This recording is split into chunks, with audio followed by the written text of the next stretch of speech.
जेठो बाठो भएको छोरालाई हरेक कुरामा टेन्सन हुन्छ।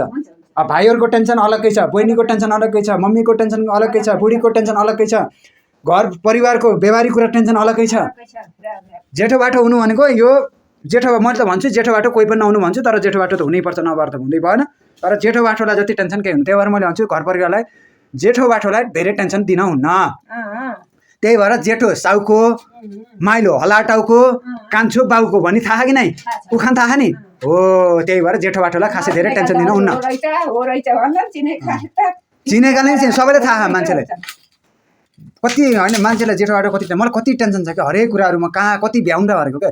अलिकति तिमीहरूले नि अलिकति सोच्ने कभर गर्ने गर न, कतिको टेन्सन लिएर म हिँड्ने हो भनेको। मलाई त अहिले त बाध्य भयो, भिडियो बनाउन मलाई बाध्य भयो, साँच्चै हो।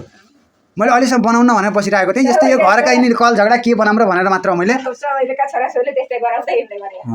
छोराछोरी सबैका कुरा अर्काको हेर्ने कि पहिला आफ्नो हेर्ने हो। मलाई रिस नउठाउनु अझै पनि।